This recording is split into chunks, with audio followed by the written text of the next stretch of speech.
I'm a big fan of small business owners, and that's exactly what I see you guys as. And we in Philadelphia want to support you in every way we can in order to make sure that you are able to, expand your business, be good landlords. I know there's some rules. There's definitely some rules, but guess what? There's rules for every business in the city of Philadelphia. And if you follow them, you can have really, as you know, really good relationships with your tenants for a really long time. We want you here. We do not want the big out-of-town landlords where it's all commercial and nobody knows each other and it's, you're just a number. We want you guys here because you're the real people. First, you are Philadelphians and we care about you and we want you to have good, thriving businesses.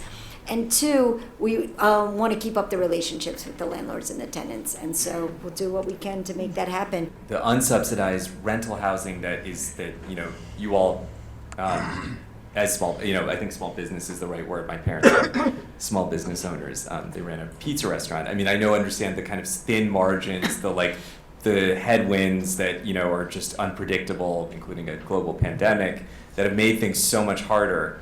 A lot of the work for the small landlord portion of whole home repairs was really motivated by what Rep. Cephas was saying, is that we saw so many people selling their properties in no small part, because of just the combined effect of deferred maintenance and the costs and difficulties associated with it. And we wanted, at least in part, to mitigate that and make it easier for people to keep their homes. There's just so much that is gained by those homes and small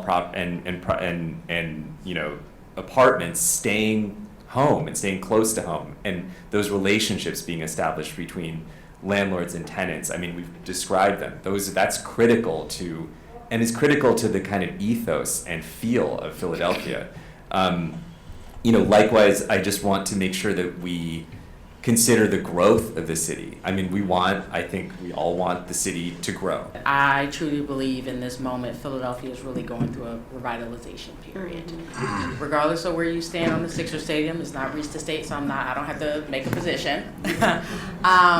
But it really reflects the viability of our city and companies actually wanting to invest and wanting to expand. With us being a bioscience hub, a biotech hub, where we're talking the average income is roughly around $75,000 to $100,000. So you have individuals that are finding and have jobs at these higher incomes. Additionally, like my colleague said, we sit between Washington and DC. We are less than a 2-hour ride either which way. So we are truly becoming a destination. The one pitch that I would make is investing in the housing stock here in the city of Philadelphia and providing those rental units. I think you'll see the return on it because of the level of investments and the revitalization period that we are going through.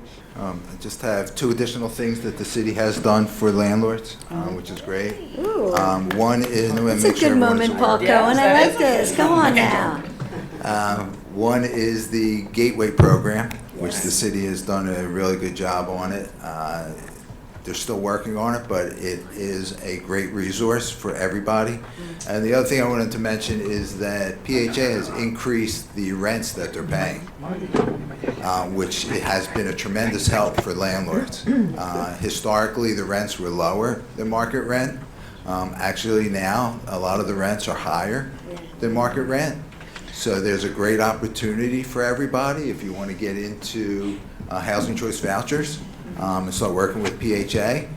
They pay the rent, it's guaranteed. There's a lot of advantages to it. The biggest disadvantage forever was that the rents were low, but the city is now, through PHA, I guess it's the federal government has done it. They've increased the rents so that it's now something that is doable.